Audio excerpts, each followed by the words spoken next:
in a section. Oh,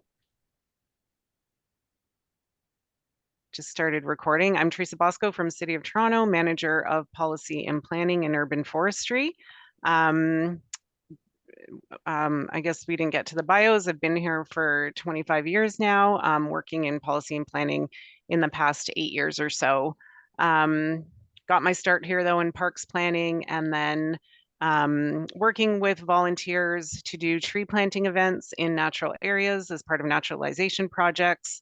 Some capital projects that we call part of our green infrastructure program, and lots of public engagement and working with the public on education as well.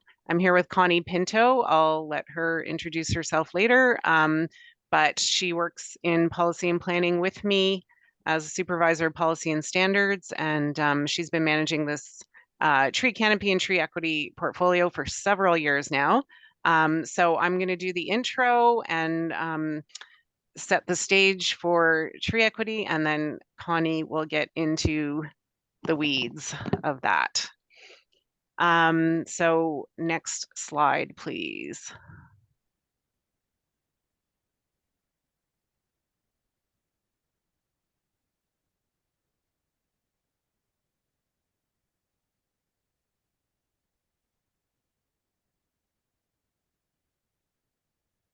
I'm not seeing the next slide, but I can start talking. Connie, are you switching the slides? Thank you. So just a bit of background about our urban forestry section and some of the things that we do in urban forestry at the City of Toronto, which I'm sure are the same as many other municipalities. This is a quick overview, operations and maintenance, of course, of our 11 plus million trees in the city. We prune over 45,000 trees a year in that group. And they do obviously tree removals, tree maintenance as well. Tree planting on city streets, parks, ravines, natural areas. We plant about over 120,000 trees per year on average, and have been doing that for 20 plus years or so now.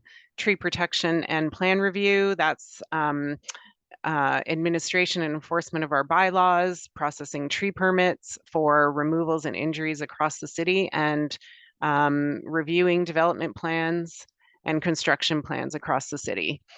Natural area management doesn't tell the whole story, but we do manage over 600 hectares per year of for invasive species. And that includes all the work in ravine and natural area management as well. Stewardship, engagement, and education. We have a huge volunteer tree planting program. We have a stewardship program where people come out throughout the growing season to help work on stewarding those lands, and an education program. I'll post a link to a webinar we're hosting later this week about our tree seed diversity program and some other webinars we have coming up. I'll always encourage you to look at our social media posts as well. Forest healthcare, that's managing all the invasive pests, including oak wilt, that we have not officially found yet here. I add hard surface trees as a separate category because that is the one where we work with other divisions, other companies, developers, utilities to all work together to manage, maintain, plant trees and hard surfaces, and work with all the people who have a stake in the right-of-way and what goes on under the sidewalks of the city. We also have the ravine strategy in our group, which Wendy Strickland from our group is the project manager for, but that crosses many divisions as well, including our capital projects, all the work that happens in parks in the ravines, all the work that Toronto Water does in terms of gray infrastructure within the ravines, and transportation in terms of all the hard surface trails that and natural environment trails that people use to commute through the city each day. And I will also add tree planting grants and incentives for planting trees on private lands. Next slide, please.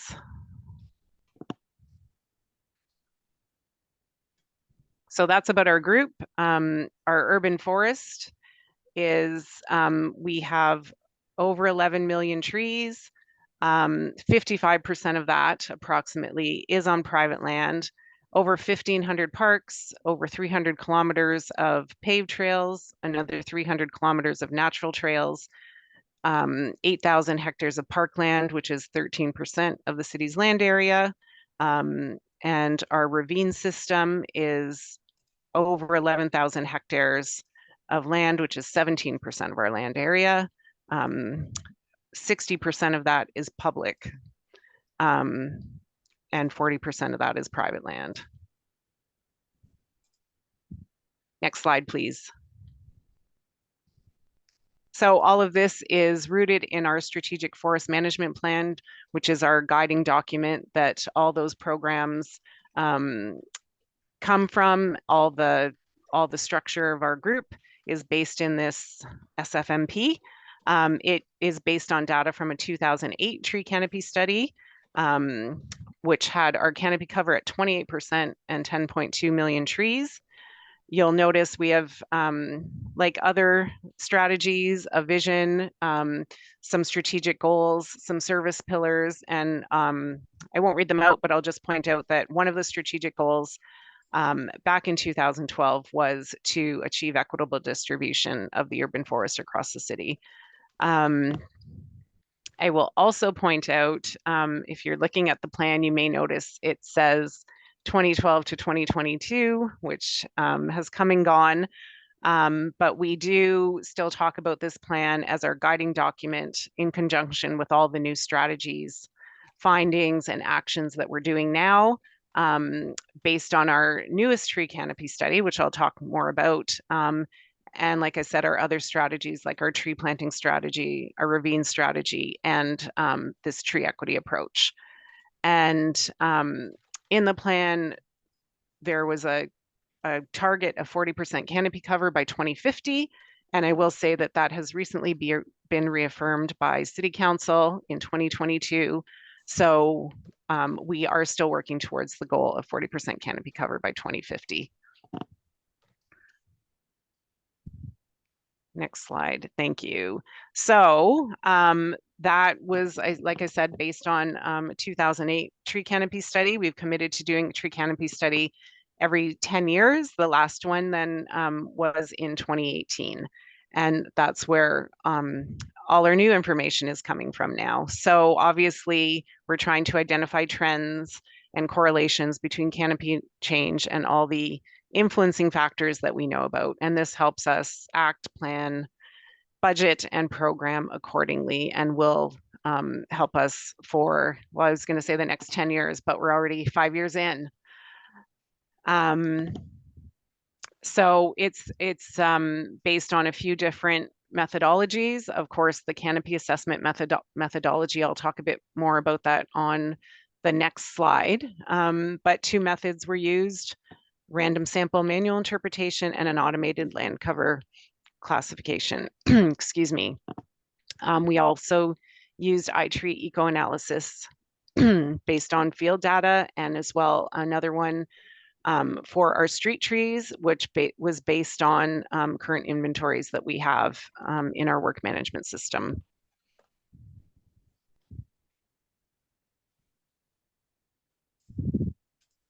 Thank you, Connie.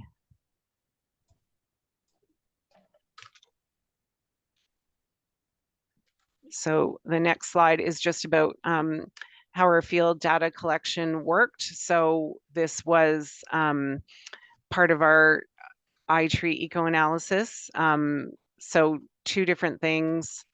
While we had 407 plots that are permanent plots across the city, they were, most of them were used in the 2008 study. We plan on using them again in the next tree canopy study.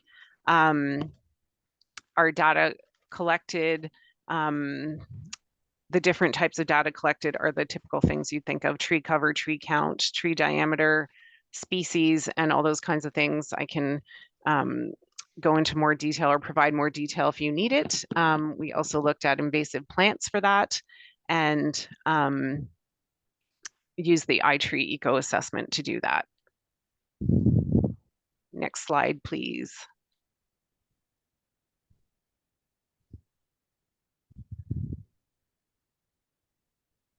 So our 2018 tree canopy study findings, some good news, some bad news. We'll start with the good news. So our canopy cover increased for it increased from the high end of 28.4% in 2008 to 31%. And our tree numbers increased from 10.2 million to 11.5 million trees. The other good news is our street trees, the condition rating increased to about 25% in good or excellent condition.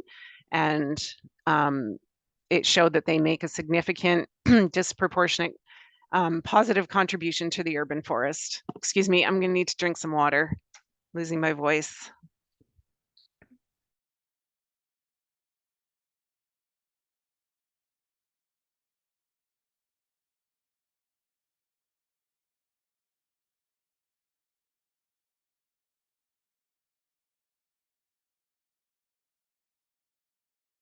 Oh, I think you're still on mute, Teresa.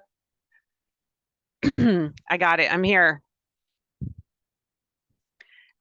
So both positive and negative changes from the composition of the urban forest, better class size distribution, and talked about the condition of street trees improving, but the overall condition declined and invasive species increased in our parks and ravines.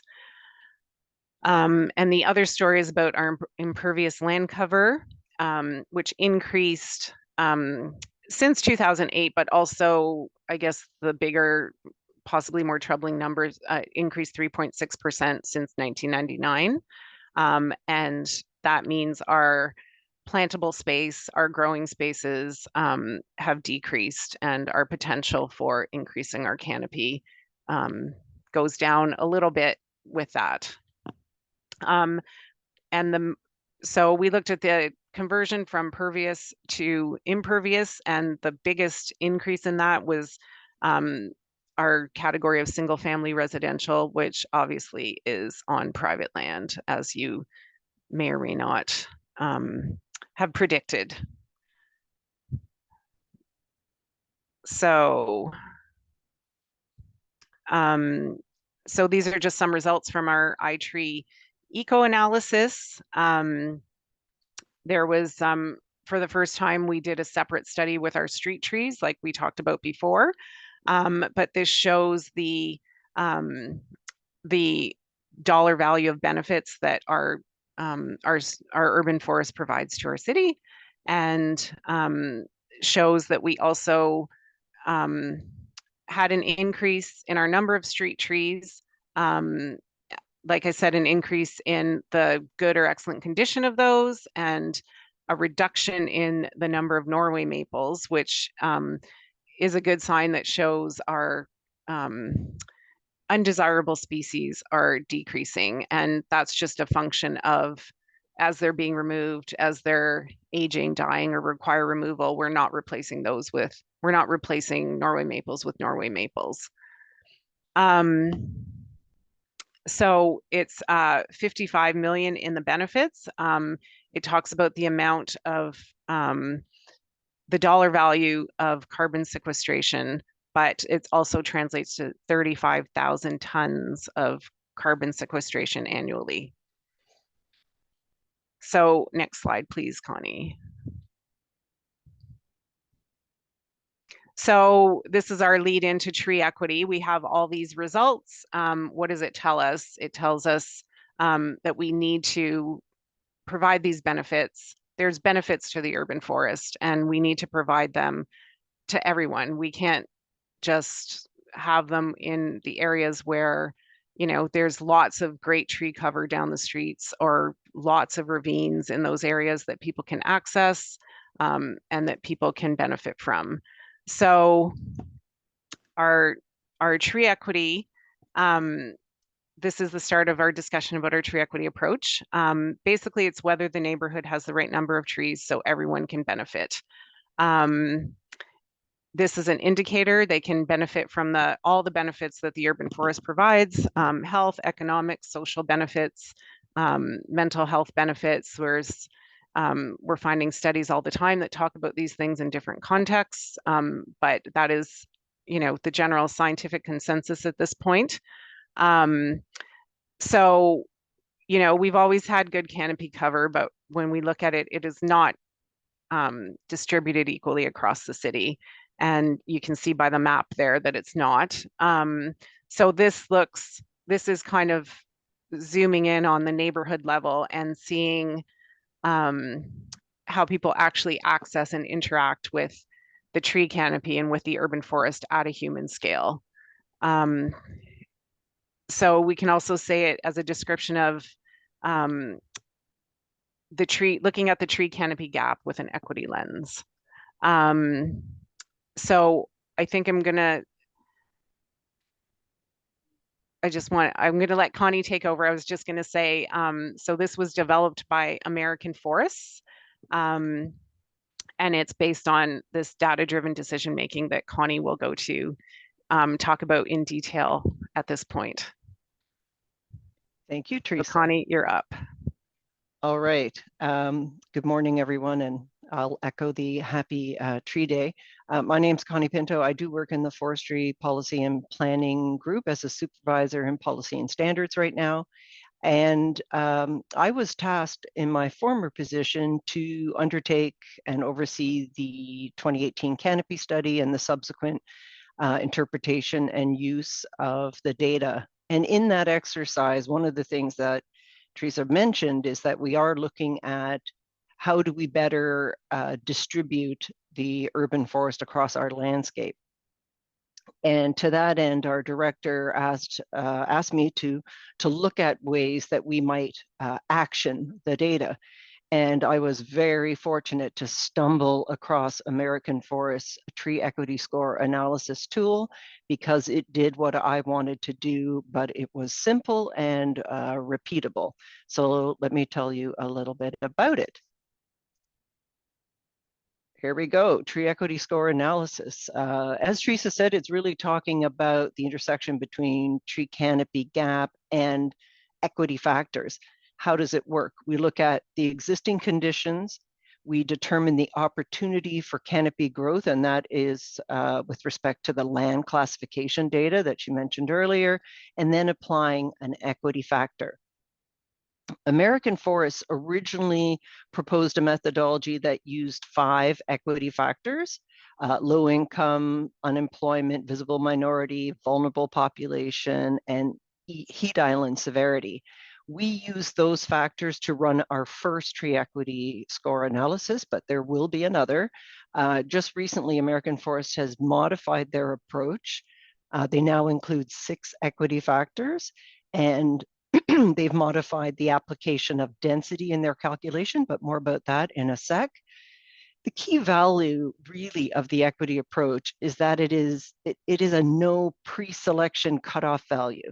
You don't have to go in there with an understanding of or a rationale on how you weight things or at what cutoff point you're going to include an equity factor. Everything is fed into the simple algebraic formula to determine the score. The beauty is you don't have to independently apply weighting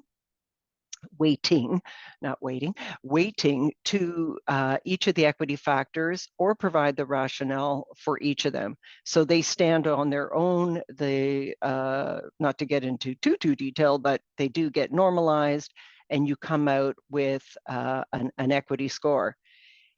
So we use this approach to come up with a tree equity score for each of Toronto's 140 neighborhoods. And the score is really a number out of 100 for each neighborhood. And the further away from 100 you are, the greater the inequity. I know there's a tiny lag between when I change the slide and when you see it, but hopefully you can see it now. So what is the score? We calculated the tree equity scores for the neighborhoods and found that the range between these 140 neighborhoods goes from 53 out of 100 to nearly half of the neighborhoods scoring 100 out of 100. This isn't really a terrific surprise based on, if you know anything at all about Toronto's geography, those dark green boxes kind of follow some major river systems. I'm thinking Humber, Don, Rouge, and of course the waterfront. So there's those 66 neighborhoods are enjoying 100 out of 100 tree equity, but there's more going on than just topography. And we recognize that there's different influencing factors beyond, access to a ravine space, for example. Not all neighborhoods are created equal. Some of them are enormous. Humber Clairville on the upper left corner is huge, whereas there are teeny tiny neighborhoods downtown. Their size is quite, geographically is quite small.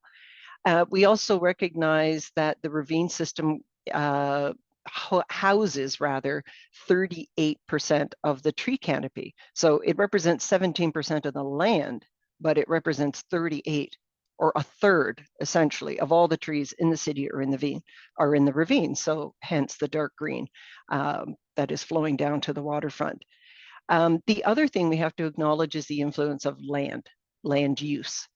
And the amount of tree cover and the potential for canopy expansion is absolutely unequal, depending on, excuse me, depending on what neighborhood you live in and the characterization of that neighborhood, such as some neighborhoods have a much higher proportion of residential lands, others high employment lands, others high open space.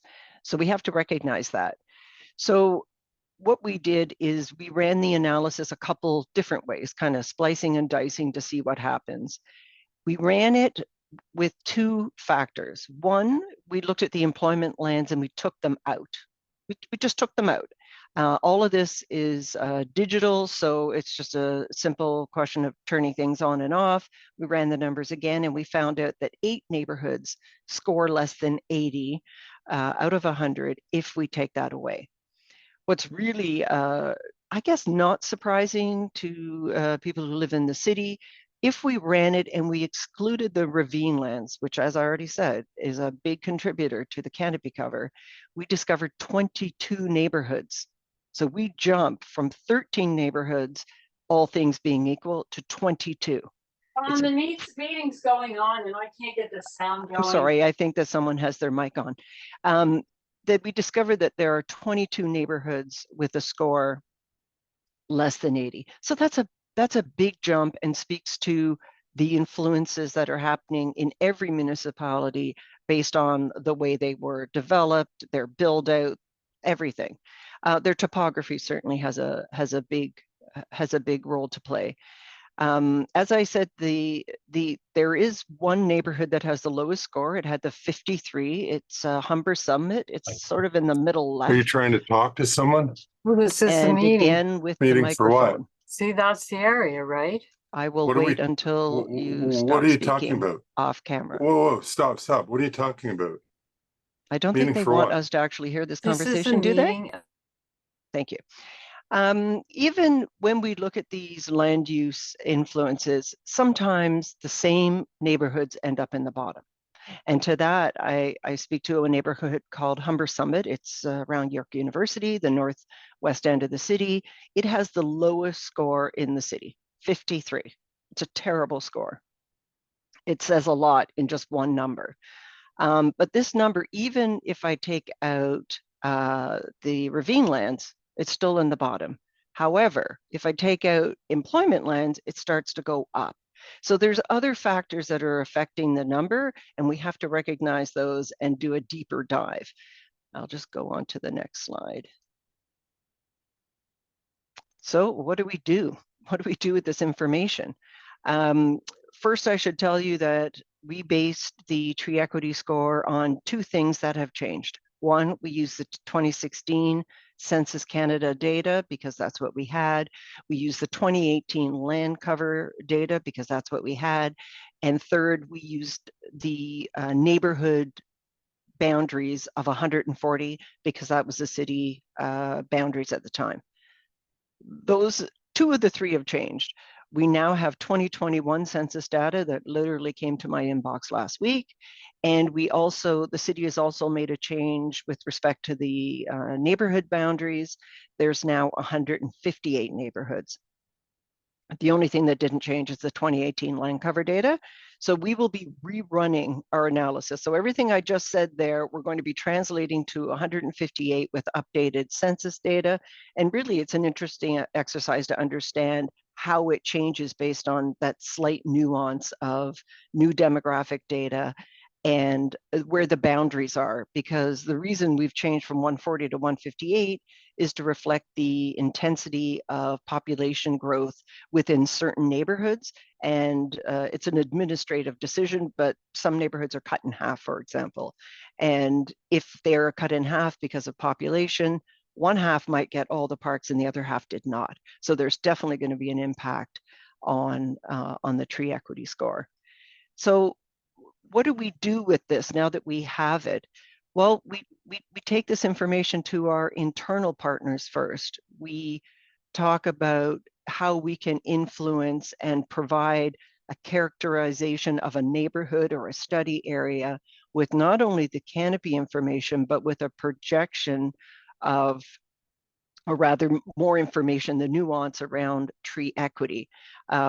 We provide it to our city planning colleagues and of course, transportation services, because they're working on a Green Streets implementation plan. And in that, the tree equity score is one of their prioritization factors.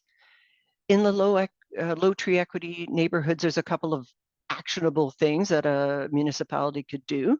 They could target street tree planting as essentially the low hanging fruit in a low tree equity neighborhood. They could look at all the available public land and target some park tree planting. There could be other green space interventions. I think Teresa mentioned the urban forestry grants and incentive programs. That is the City of Toronto program where we support tree planting on private land. And as she mentioned, most of the canopy cover and most of the opportunity is on private land. So why wouldn't we put forward and support a program that is looking to put trees on private land? And that urban forest work, the urban forest grants and incentive program does use the tree equity factor as a screening tool to determine who receives funding. So it's working right there. And the last thing I would mention would be the building capacity for the community stewardship and outreach programs, knowing where there is perhaps an opportunity that is not currently being utilized, we can expand our programming into those neighborhoods. Now, I know that some of you may be sitting there thinking, well, what are we doing with those 80 to 100 neighborhoods? Why are they good tree equity, if you will? And what are we going to do with them? Well, I think it's important to recognize that those neighborhoods, number one, incorporate a lot of private property because we've already said the ravines are driving canopy numbers, but people don't live there. It's the people proximate that do. And it really talks about sustaining that tree equity. No neighborhood with a score of 100 wants to go down. Obviously, our objective is to bring up the rest of the low neighborhoods into that 80 to 100, if it's at all possible. What else are we doing with it? Well, we're going to be using the tree equity score as a metric in our operating budget.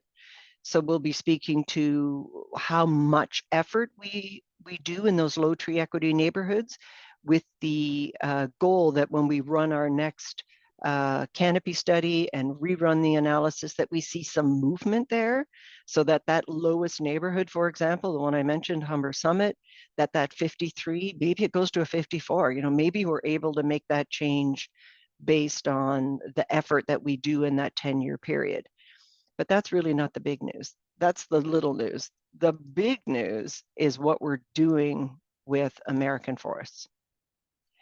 We were so fortunate, and I believe it is our director who deserves the credit, had a conversation at a workshop, I believe, with the president of American Forests, which is obviously a US-based not-for-profit. They've been around since 1875. They know a little bit about forests. They were the organization that originally put forward the idea that municipalities should seek a target, or should set a target rather, of 40% canopy cover. So this is the group that came up with the tree equity score. And they decided that they needed to work with one municipality outside the continental US, and they chose Toronto. Toronto will be getting its own tree equity score analyzer tool. It's a big, big name. It's the Toronto TESA. So the Toronto TESA tool will be something that we use all of the data I just talked about, all of that information on land cover and census, as well as other city open data, to create an interactive tool for external and internal stakeholders. It's not something we're keeping to ourselves. The whole intent is that the tree equity score tool is out there for other organizations, all the way down to a BIA or a neighborhood association, to determine what their score is, and then really importantly, what action can they take to move the needle on their tree equity score. So we will be launching stakeholder engagement sessions starting in October and following into January, with the hope that the tool will be ready in time for spring planting. Sometime in February or March will be done. I want to give a shout out to the co-sponsor that we're working with here in Toronto, and that is LEAF, who's already a longtime partner of the City of Toronto with their backyard planting program, which is supported by the city. But they are going to be, rather they are, the co-sponsor, co-stakeholder for this development. And we'll have 3 meetings over the next several months. We'll be developing a tool that helps stakeholders understand and take action at their own street level, if you will. And to that end, it's hard to kind of explain this tool without actually showing you what it's doing in the States right now. But just to let you know, they did do some interesting work with their equity factors. This is not a static thing. It's evolving. They're getting new data.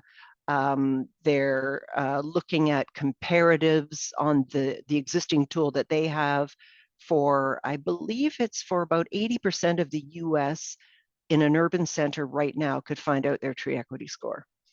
Trust me, just go to the tree equity score at American Forest and you can do it yourself. Pretend you live in Detroit, stick in an address and see what your tree equity score is. But to really demonstrate it, I've asked if we can share a really short video from Rhode Island, which is they just put on their website, to kind of demonstrate what we hope to do in Toronto, but with a real made in Toronto spin. Excellent. Thank you so much, Connie. Just give me a moment and I will switch to sharing the video.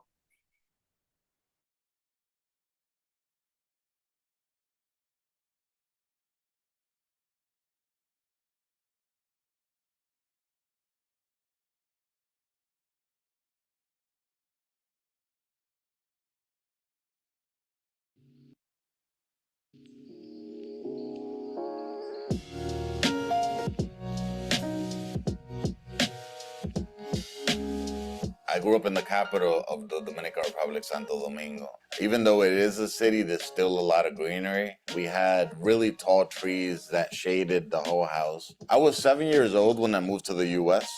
I came straight to Providence, to the south side of Providence. One of the things that's really struck me, even at that age, was how gray the city was. Trees are, we call them green infrastructure here in Rhode Island. We really think of them as ways to clean the water and clean the air. They can also cool the air. The canopy is not equitable across the city. And in those areas, the streets are hot, the buildings heat up, and then they re-radiate that heat at night. A big difference from the south side of Providence, which is where we lived, whenever we walked, it was just really hot. I remember even making routes to school that were a little bit more shaded. Compared to when we went to East Providence, it was just a lot cooler. the temperature was a lot lower. We weren't sweating. You can even tell in our bodies how relaxed we were. I found the organization Groundwork Rhode Island, an environmental justice organization that was right in my neighborhood. We found that the city of Pawtucket had a free tree planting program that no one in our neighborhood knew about. The problem was the people from the greenest neighborhoods were the ones applying. We started looking for funding and we found out about American Forests. We sat down with them. We understood that they had funding to plant trees and also use this tree equity score that they created. Tree Equity Score is a free tool for urban areas nationwide so that anyone could get in and get trees to people that need them the most. It's a single measure nationwide that ranges from 0 to 100. It's a combined measure of tree canopy need and social health and climate priority. The lower the score, the greater the need for investment. So when they gave us the opportunity to use this tree equity score, I needed to understand what tree equity was and also talk to people about it. And it is just unequal distribution of green resources. Some people are experiencing the extreme heat in the summer a lot more. And tree equity really prioritizes bringing those trees and those resources to the areas that need it most. I think that what's so striking when you look at this scale is just how ubiquitous these kinds of patterns are. You can look anywhere in America and you will see low-income communities, communities of color, have a lack of access to these kinds of natural resources that really improve our quality of life. What's really unique about Tree Equity Score is that it provides an equity-first, data-driven approach to filling gaps in our urban tree canopy. In the past, it's been a first come, first serve type of program, both at the state and in many of the communities. You can look across the community and see where those scores are, but it doesn't tell you where you should plant the tree directly in the ground. And Leandro was one of the folks who spend time in the community and discover areas where they needed to put the trees. We had a whole long list of people who applied for a free tree, whole bunch of addresses. We put the address in the tree equity score and saw if it was below 70 and they were getting a tree, or if it was above 70 and then that person wouldn't get a tree. Using the tree equity score was a game changer because we finally had the language like, hey, look at this score here. We need to work as a community to lower the temperatures in this neighborhood. And this tool shows it. So we ended up planting over 150 trees in residential, schools, and also we ended up working with the city of Pawtucket and the Department of Public Works and planting some trees downtown. We are really excited at American Forest that the next generation of Tree Equity Score is here. We're pulling in the latest and greatest of the data that's out there. The most exciting thing about this release is Tree Equity Score now covers all urban areas in America. That's now 80% of the population that has a Tree Equity Score and over 260 million people that can get into this tool and find their score. Being able to give people a tool to communicate about that and get funding to make change and advocate for change is really the most exciting part of the job. I still see those trees that I planted, and some of the neighbors I'm still connected to. You know, they'll call me and I ask them about the tree. It's a great connection to have, and I can't wait to drive by them years from now and see them really do their work. You can find your Tree Equity Score at treeequityscore.org.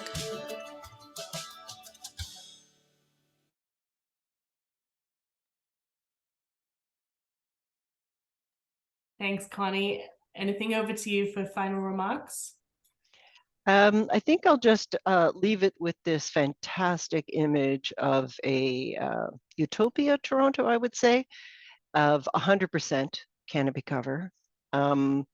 As we put this out on April Fool's Day, I think last year on our social media, and it was, we had a lot of hilarious comments. So I'll leave, I would assume that this is 100% tree equity right here.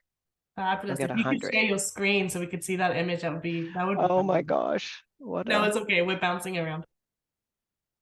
Sorry about that. I forgot that you wrestled it away from me. Yes, there's the image of 100%. If anyone ever wanted to know what Toronto would look like if it was completely gone to seed. I have Happy to say, answer it any looks a little questions. like paradise to me. If you're Tarzan, perhaps. Maybe I could be, at least in my next life. Thank you so much, Teresa and Connie. This was absolutely fabulous. I have to say I've been following American forests for a while now, and we did some tree equity work back in the days with the town of Ajax and NASA Develop, and it really was the first in Canada, and just so excited to see how far it's progressed in such a short amount of time. And the work that you are doing now is really going to set the stage for urban communities across the country. So thank you so much for sharing. We do have a lot of questions in the chat, so we'll spend the next kind of 10 minutes going through them. Just quickly, a logistical item, because we've had a few questions and comments. For ISA CEUs, if you are looking to get credits for today's session, we are still waiting to hear back from ISA. However, we will have a form that goes out at the end of the session to collect that information that we will pass on to ISA for your education credits. And we will send a confirmation as soon as we hear news regarding that. So sit tight. But in the meantime, I am going to I'm going to stop recording.